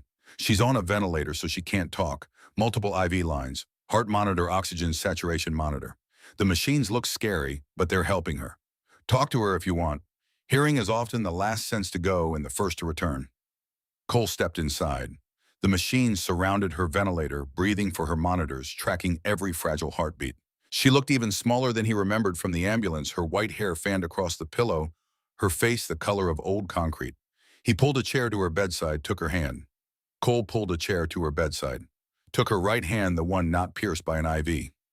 Her skin felt papery cool. Maggie, it's Cole. His voice cracked. I don't know if you can hear me. The nurse says you might be able to. So I'm going to talk, and you're going to listen, and then you're going to wake up because we're not done yet. The monitors beeped their steady rhythm. The ventilator hissed and clicked. You saved Iris, my daughter. You didn't even hesitate. You saw that bullet coming, and you stepped in front of it like it was the most natural thing in the world. He wiped his eyes with his free hand. 33 years ago, you saved my life with money. Today, you saved my daughter's life with your body. How do I repay that? How does anyone repay that? Maggie's hand remained limp in his. Here's what I know. You told me once that you gave me life, and life is not a debt. You said gifts given with expectation of return aren't gifts. So I'm not going to promise to repay you. I'm not going to make this transactional. He leaned closer. But I am going to make you a promise. If you wake up when you wake up, you're not going to be alone anymore. You're not going to face eviction alone. You're not going to live in a house where gangs threaten you. You're going to come home with me and Iris. You're going to be family. Not because you saved us, but because you deserve to be someone's family and we deserve to be yours. The heart monitor beeped, steady, unchanged. So you need to fight, Maggie. I know you're tired. I know you've already lived a long life and lost a lot, and maybe you're ready to see Russell again. But we need you here. I need you. Iris needs you. There are people outside this hospital, hundreds of them, who are standing in the cold waiting to hear that you're going to make it. He squeezed her hand. You taught me that when you're strong enough, you help someone else. Well, I'm strong enough now. Let me help you. Let us help you. Just wake up. Just fight. Please. The nurse appeared in the doorway. Time's up, sir. Cole stood, looked down at this woman who'd been his anonymous angel for 33 years and was now fighting for every breath. I'll be right outside, he told her. I'm not going anywhere. He walked out. The ICU door closed behind him with a pneumatic hiss. In the waiting room, Iris stood as he approached. How is she? Alive. That's all we can ask for right now. They sat together. Garrett brought more coffee. Doc checked with the ICU nurses every hour, translating medical jargon into plain language, stable, but critical, no change, holding, steady, still fighting. Around midnight, Cole's phone buzzed. Text from a number he didn't recognize. Mr. Bannister, this is Channel 12 News. We'd like to interview you about Margaret Whitmore and what happened today. Can we arrange a time? He deleted it. Another text came 30 seconds later from a different number. CNN, then NBC, then the local papers. Garrett noticed him scowling at his phone. Media, everyone wants a statement. Everyone wants the story. Then give them one. Not the sob story, the real story, the story that makes the people who did this accountable. Cole looked at his phone, at the list of messages from reporters who smelled a narrative that would drive clicks and ratings. He thought about Maggie unconscious in ICU, her brain swelling inside her skull because she'd stepped in front of a bullet at a charity barbecue. He typed a response to the Channel 12 reporter. Tomorrow, 10 a.m., St. Mary's parking lot. Bring your camera. Iris read over his shoulder. Dad, you hate interviews. I hate injustice more. They spent the night in the surgical waiting room. Nurses brought blankets. The hospital staff, recognizing Maggie's name, offered the private family room, but Cole refused. The waiting room was good enough when my wife died. It's good enough now. By dawn, the parking lot held nearly 800 motorcycles. Word had spread through the veteran community, the nursing community, the broader network of people who believed that some things were worth standing for. Bikers arrived from Seattle, from Sacramento, from as far as Montana and New Mexico. They came because Maggie was one of them, not in the literal sense, but in the sense that mattered. She'd served. She'd sacrificed. She'd stood between the vulnerable and the violence. And violence had struck back. At 7 a.m., Iris went to ICU for her 15-minute visit. She came back quiet, her eyes red. "Any change?" Cole asked. "She's breathing on her own a little more. The ventilator is doing less work." The nurse said, "That's good. Means her lung is healing." "That is good. But she's still unconscious. Still in a coma. Still dying, maybe." Iris sat heavily. "I keep thinking about how she looked at me, right before she went down, like she was saying goodbye." "Don't think that way." "How should I think, Dad? 40% survival." The doctor said that. 40%. "Then we're part of the 40, not the 60. You can't just will her to live. Watch me." At 9 a.m., Cole went outside to prepare for the interview. The parking lot was a sea of leather and chrome and solidarity. Someone had organized the bikes into a perfect grid, each one gleaming in the morning sun. American flags flew from sissy bars. Veterans stood in loose formation waiting. Garrett approached. "There are reporters everywhere, local, national, international." This story went global overnight. "What story?" "Retired nurse takes bullet for stranger's daughter at charity event." The video is everywhere. 30 million views on Twitter, 20 million on TikTok. It's the lead story on every morning show. Cole felt sick. They're turning her sacrifice into entertainment. They're turning her sacrifice into awareness. 3 Congress members have already called for investigations into developers using gang violence for property acquisition. The Oregon Attorney General opened a case against Pinnacle Development. The FBI's Hate Crimes Division is involved because of the targeted nature of the violence. None of that brings her back if she dies. No, but it means if she lives, the people who did this go to prison for decades. And if she, Garrett stopped, couldn't say it. If she doesn't make it, her death will mean something. It'll change laws. It'll protect other communities. I don't want her to be a martyr. I want her to be alive. At precisely 10 a.m., the Channel 12 crew set up their camera. The same young reporter who'd been at the hospital, who'd interviewed bikers at the fundraiser, stood with her microphone.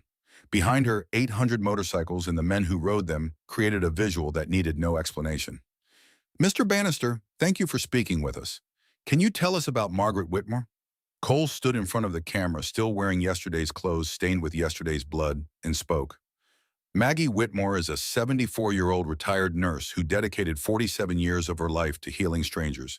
She worked night shifts in the ER, the shifts nobody wants, the shifts where people come in broken and scared and dying.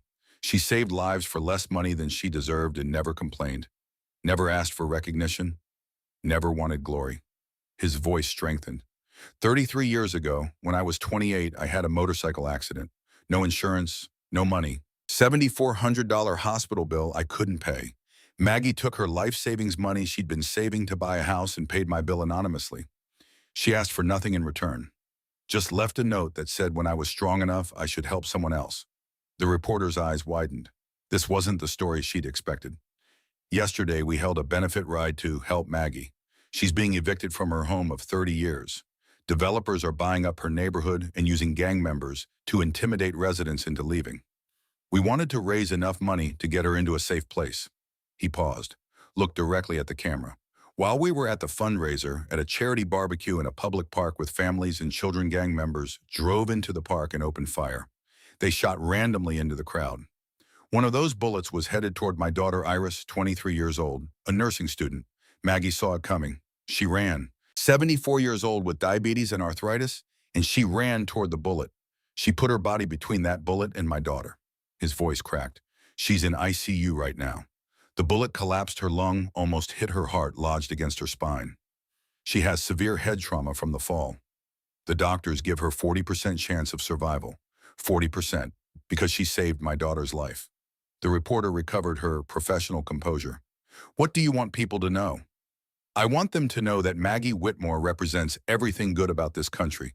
Service, sacrifice, putting others before yourself. And I want them to know that the people who shot her East Side crew, working for Pinnacle Northwest Development, they represent everything wrong. Greed, violence, preying on the vulnerable." He stepped closer to the camera. "If Maggie dies, it's not just a tragedy. It's a murder. Not just of her, but of the idea that kindness matters. That service matters. That protecting the weak is worth personal cost. And if we let the people who did this walk away without consequences, we're saying that violence wins. that intimidation works, that money and power matter more than human decency. What do you want to happen? I want justice. Real justice. I want every person involved in this shooting prosecuted to the fullest extent. I want Pinnacle Development investigated for conspiracy to commit violence. I want the residents of Park Rose protected, and I want people to remember Maggie's name not as a victim, but as a hero who showed us what courage looks like when it's not convenient. The interview lasted 20 minutes. By noon, it had been viewed 12 million times.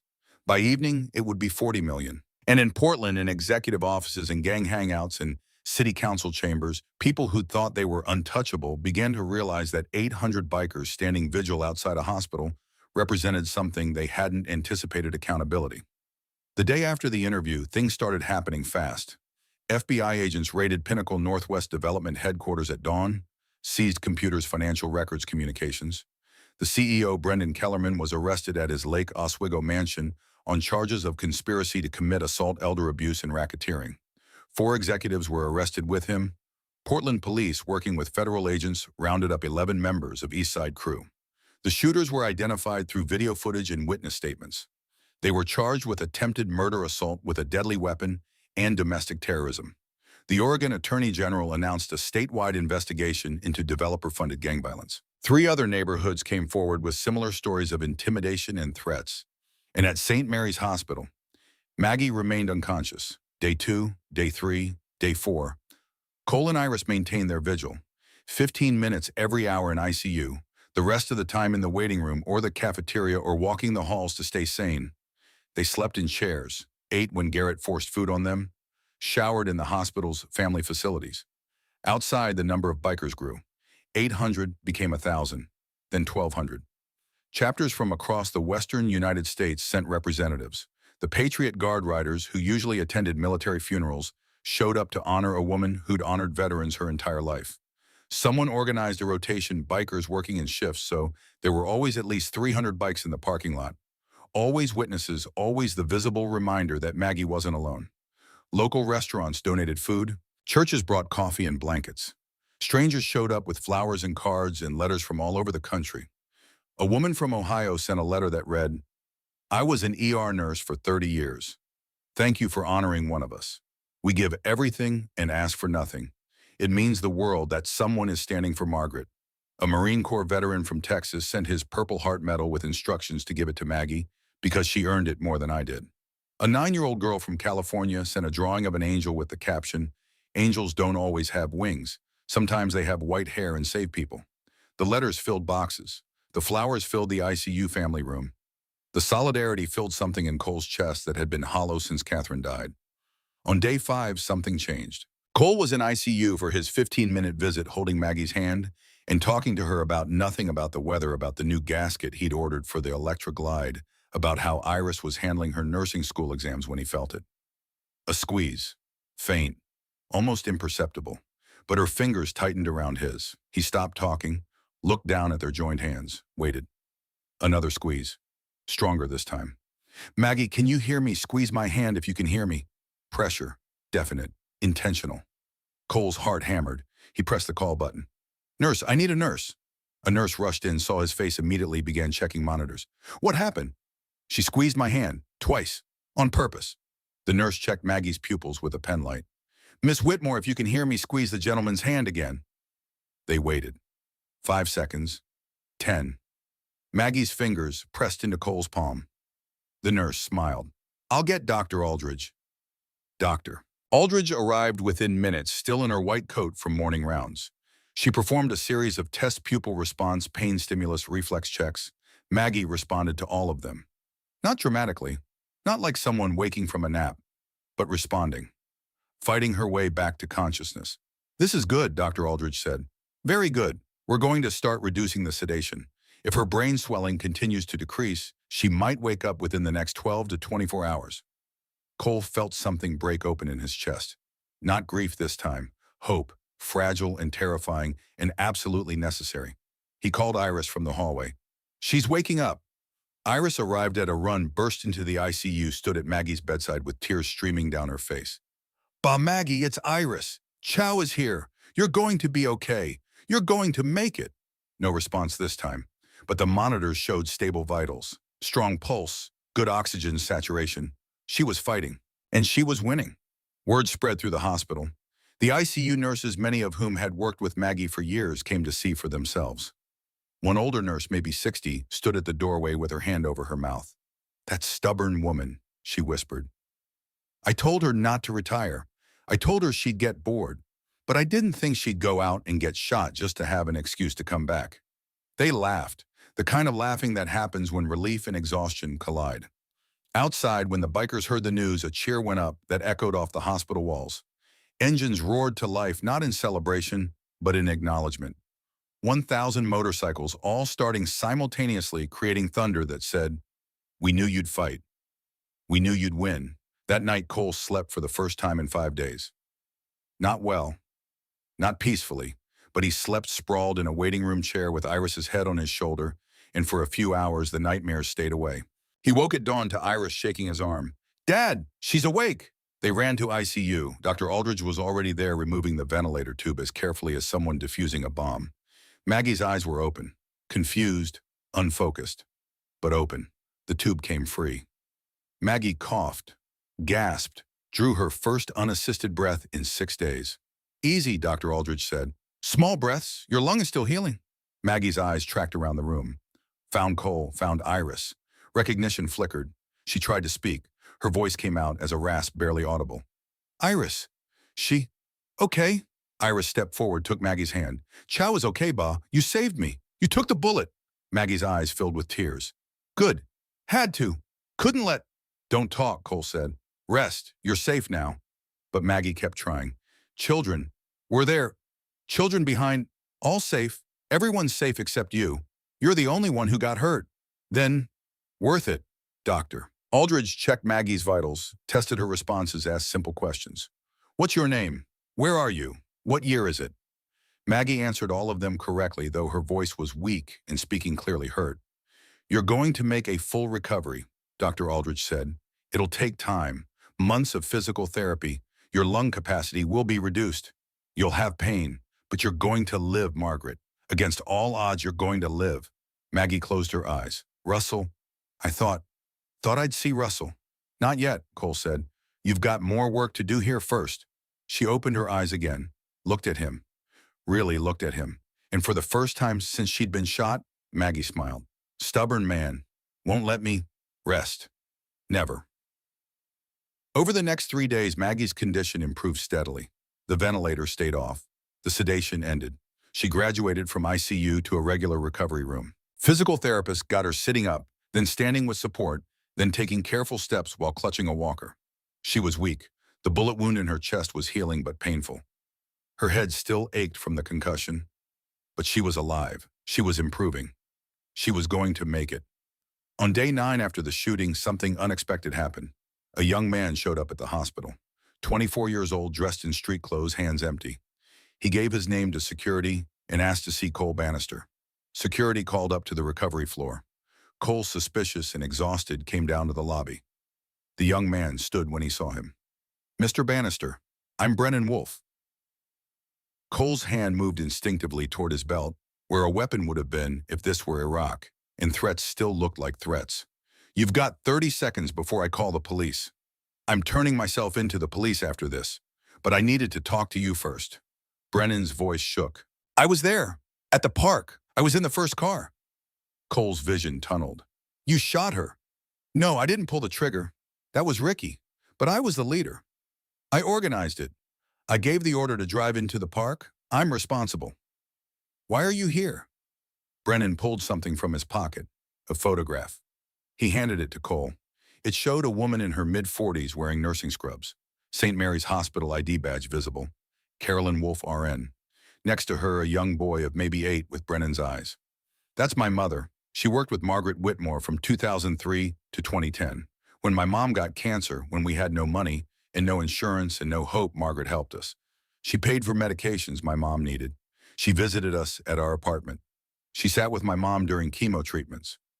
Cole's hands tightened on the photo. "My mom died when I was 14. Margaret kept visiting me for 3 years, every month. She brought food and books and just sat with me. Asked me about school, about my life, told me I could be better than my circumstances. Brennan's voice cracked. I was 17 when I stopped taking her calls. Joined the East Side crew. Thought I was hard.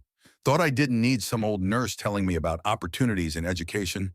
And now, I saw the video. I saw Margaret's face. And I realized I'd shot the only person besides my mother who ever gave a damn about me. He looked at Cole with eyes that held every kind of guilt. I can't undo what I did, but I can give you information, names, addresses, who hired us, how much we were paid, bank accounts, everything. I'll testify against Kellerman, against everyone. I'll go to prison for 20 years if that's what it takes. But before I do that, I needed to ask you something. What? If Margaret wakes up, if she recovers, can I apologize to her face to face? I know I don't deserve forgiveness, but I need her to know that I remember who she was, who she is. And that, I'm sorry I forgot. Cole stared at this kid who'd helped orchestrate the shooting that nearly killed Maggie. This kid who was also a boy whose mother had died, who'd been lost and alone, and made terrible choices. She's already awake, Cole said, recovering, and I'll ask her. But Brennan, you need to understand something. Maggie forgives people. That's who she is. But forgiveness doesn't mean no consequences. You're still going to prison. I know, I deserve it. And you're going to wear that guilt for the rest of your life. I know. Cole handed back the photograph. But if you testify, if you help put away everyone responsible, if you spend the rest of your life trying to be the person your mother and Maggie believed you could be, then maybe that guilt becomes something useful. Maybe it becomes redemption. Brennan nodded, unable to speak. Cole called Garrett, who called the FBI. Within an hour, Brennan Wolfe was in federal custody, giving a statement that would unravel the entire conspiracy. Names, dates, financial transactions, everything. By that evening, 3 more Pinnacle executives were arrested. The FBI seized $22 million in assets, and the case against everyone involved became airtight. 2 days later, Cole asked Maggie if she'd see Brennan. She was sitting up in bed doing breathing exercises the respiratory therapist had taught her. Still weak, still in pain, but healing. Brennan Wolfe, she repeated. Carolyn's boy. You remember him? Of course. Sweet child. Loved dinosaurs. Used to bring me drawings of T-Rexes when I visited. How is he? Cole told her. Everything. The gang. The shooting. Brennan's confession. His request for forgiveness. Maggie listened quietly. When Cole finished, she was silent for a long time. Bring him here, she finally said. Maggie, he's the reason you almost died. He's the reason I'm still fighting. Because if I die, he lives with that forever. But if I survive and forgive him, maybe he gets to become something better than his worst choice. 3 days later, with FBI agents and hospital security present, Brennan was brought to Maggie's room. He wore handcuffs and an orange jumpsuit. He looked smaller than his 24 years. Maggie saw him and her face softened. Oh, Brennan, look how tall you got. He broke down immediately, dropped to his knees despite the handcuffs. I'm sorry. God, I'm so sorry. I remembered too late. I remembered who you were too late, and I almost killed you, and I'm so sorry. Stop. Maggie's voice still weak but firm. Brennan, look at me. He looked up, tears streaking his face. You made a terrible choice. You participated in violence that hurt me and could have killed children. That's true, and you will face consequences for it. But that choice doesn't define your whole life. Your mother was my friend. She loved you. She wanted you to be better than your circumstances. You can still become that person. I don't deserve forgiveness. Maybe not, but I'm giving it anyway. Not because you earned it, because carrying hatred for you would hurt me more than that bullet did. She reached out her hand. Come here. Brennan stood, stepped close. Maggie took his hand, handcuffs and all. Go to prison, serve your time. But while you're there, get your GED, take classes, learn a trade, and when you get out, come find me. I'll help you find work. I'll be a reference. I'll stand by you, because that's what your mother would have wanted, and because people deserve second chances. Brennan cried. Cole cried. Even one of the FBI agents looked away, blinking hard. The visit lasted 10 minutes. Brennan was led away, but his posture was different, straighter, like he'd been carrying a weight and someone had helped him redistribute it. Why did you do that? Cole asked after Brennan left. You don't owe him anything. I don't, but his mother was my friend, and more than that, Cole, unforgiveness is a prison. I could lock myself in there with him, or I could choose freedom. I choose freedom. On day 16 after the shooting, Maggie was discharged from the hospital. Dr. Aldridge signed the papers personally. You've defied every odd, Margaret. You're a medical miracle. I'm a stubborn old woman with people who won't let me quit. That too. Maggie left the hospital in a wheelchair hospital policy, but stood when she reached the exit. 800 bikers were still there, standing by their motorcycles in perfect formation. When they saw her, they roared. Not their engines, their voices, cheering, whistling, shouting her name. Maggie waved. Tears streamed down her face. Cole helped her onto the back of his Electra Glide. You ready? I'm terrified. I'm exhausted. I hurt everywhere. But yes, I'm ready. They rode slow through Portland. 800 motorcycles in procession escorting Maggie, not to her rental house, already emptied and sold, but to her new home, Cole's house. The house he'd bought with Catherine and raised his children in. The house that had felt too empty after everyone died. The house that needed family again. They'd added a bedroom suite for her, accessible bathroom, handrails, everything she needed for recovery. But more than that, they'd filled it with evidence of community. Cards from school children, letters from veterans, photos from the Vigil. A shadow box containing the bullet that Dr. Aldrich had given Nicole, the bullet removed from Maggie's chest, mounted with a plaque that read, "The bullet that couldn't kill kindness." Maggie walked through her new home, slowly taking it all in. Iris showed her the closet where they'd hung her clothes. Cole showed her the kitchen where they'd already stocked her favorite tea. Finally, in the living room, they showed her the photograph they'd framed and mounted above the fireplace. It was from the fundraiser, taken maybe 30 seconds before the shooting. It showed Maggie surrounded by children, teaching them how to fold paper cranes. Her face was illuminated with joy. The children looked at her with wonder. Below the photo, a quote from Russell Whitmore's funeral program, words Maggie had chosen. "We protect what we love." She stood there for a long time looking at the picture. "You gave me a family," she finally said. "I had one. I lost them. And you gave me another."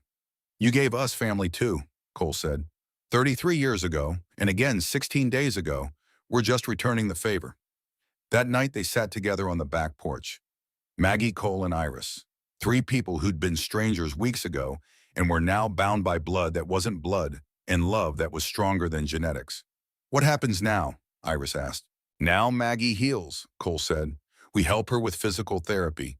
We make sure she eats. We drive her to doctor appointments. We be family." "What about the trial?" "Brennan will testify. The others will go to prison. Justice happens." And after Cole looked at Maggie, she looked back. Between them passed an understanding that didn't need words. "After," Maggie said, "we live. We help others. We prove that kindness doesn't die when bullets fly. We be the example that Russell and Catherine and Carolyn and all the people we've lost would want us to be." 3 months later, Park Rose Community Center opened. Built on the land Pinnacle Development had been forced to forfeit, funded by the money seized from their accounts. Named the Margaret R. Whitmore Community Center. It offered after-school programs for kids, job training for veterans, free medical clinics where Maggie volunteered 2 days a week despite her doctors telling her to rest. At the grand opening, 2,000 people attended. Residents who'd been intimidated and now felt safe, bikers who'd stood vigil and now stood witness to hope, nurses and doctors and city officials and ordinary people who'd followed Maggie's story and believed that maybe, just maybe, good could triumph over greed. Maggie cut the ribbon. Her hands shook permanent nerve damage from the bullet, but she cut it clean. "This center exists because a community refused to be silent," she said into the microphone. "Because 200 bikers showed up when one old nurse needed help. Because people chose to stand together instead of falling alone.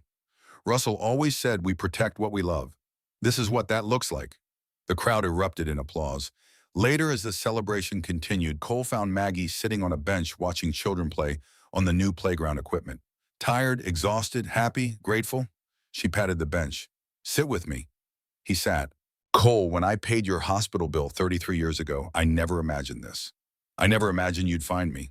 I never imagined I'd become part of your family. I never imagined I'd see what happens when one act of kindness ripples out far enough. You taught me that kindness is never wasted. Russell taught me. I just passed it on." She looked at him. "And now you're passing it on. Every person you help in your garage, every writer in your club who shows up for someone in need, every example you set for Iris. It keeps going. Because of you. No, because of all of us. Because we choose it. Every day. Even when it's hard. Especially when it's hard." They sat in comfortable silence watching the sun set over a community center that stood as testament to what happens when people refuse to let violence win. Iris joined them, carrying plates of food from the buffet. Thought you both could use dinner. They ate together as the last light faded and the first stars appeared. Three people who'd found each other across decades in gunfire and the particular grace that comes from choosing family instead of accepting loneliness. Above them, the new sign glowed Margaret R. Whitmore Community Center. And inside the building, engraved on a bronze plaque in the main hall, words that would greet every person who entered. Love is not what we say. It's what we do when no one is watching. It's the bullet we take, the hand we hold, the stranger we save. It's showing up. Every time. No matter the cost. The first annual Maggie's Ride happened 1 year to the day after the shooting. 4,000 motorcycles from 18 states. A route that ended at the community center where Maggie, now 75, walking with only a slight limp, her lung capacity at 80%, stood ready to greet each rider personally. They'd raised $2.4 million for nurses, veterans, and at-risk communities. But more than that, they'd created a movement. Chapters of Maggie's Angels had formed in 12 cities, volunteer groups dedicated to protecting vulnerable populations from predatory development and gang violence. Brennan Wolfe, serving year 2 of his 18-year sentence, had earned his GED and was teaching literacy classes to other inmates. He wrote to Maggie monthly. She wrote back every time with encouragement and updates on the community he'd helped save by testifying. Ricky Henderson, who'd actually pulled the trigger, was serving 35 years. He'd written one letter to Maggie. She'd written back once, "I forgive you. Now forgive yourself and become better." Brendan Kellerman and his executives were serving sentences ranging from 15 to 25 years. Their company was dissolved, their assets distributed to the communities they'd tried to destroy. And in a small house in northeast Portland, 3 people who'd become family prepared for the day's ride. Cole checked his bike one last time. Iris, now a full RN working in St. Mary's emergency department. The Whitmore wing loaded supplies into her saddlebags. Maggie, wearing her leather vest with pride, practiced mounting the bike until Cole was satisfied she could do it safely. "You ready for this?" he asked. "I've been ready since I woke up in that hospital bed and decided I wasn't done living." She grinned. "Besides, Russell would never forgive me if I stayed home." They rolled out at dawn, leading 4,000 bikes through Portland. The route passed Maggie's old rental house, now demolished, and replaced with affordable housing. Past St. Mary's Hospital, where staff lined the emergency entrance, waving and cheering. Past the park, where Maggie had taken a bullet, now featuring a memorial garden with a plaque, "Where Courage Defeated Violence, November 2024. And finally to the community center, where thousands waited. Maggie dismounted, slowly accepted hugs from people she'd never met, but who knew her story. Children handed her paper cranes they'd folded. Veterans saluted. Nurses wept. A little girl, maybe 6 years old, approached shyly. "Are you the angel lady?" Maggie knelt carefully. "I'm just Maggie. My teacher said you took a bullet for someone, that you're a hero." "No, sweetheart. I'm not a hero. I just did what anyone should do when someone needs help. I showed up. Can I show up too when I'm big?" Maggie pulled her into a gentle hug. "You can show up right now. Being kind doesn't require being big, just being brave enough to care." That evening, as the celebration wound down and the bikes began their journeys home, Cole found Maggie sitting on the community center steps, watching the sunset paint the sky orange and gold. "What are you thinking about?" he asked. "Russell, Catherine, all the people we've lost who would have loved to see this.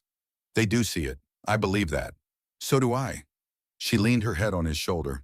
"Cole, when I paid your hospital bill, I was just trying to help one person. One broken boy who reminded me of my husband. I never imagined it would lead to this. To a family. To a movement. To thousands of people choosing kindness. That's the thing about kindness. You never know where it ends. You just start and trust that it matters. It matters." She squeezed his hand. "It always matters."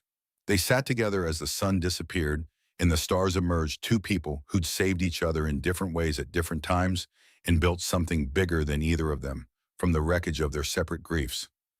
Inside the community center, someone had left a note on the memorial board.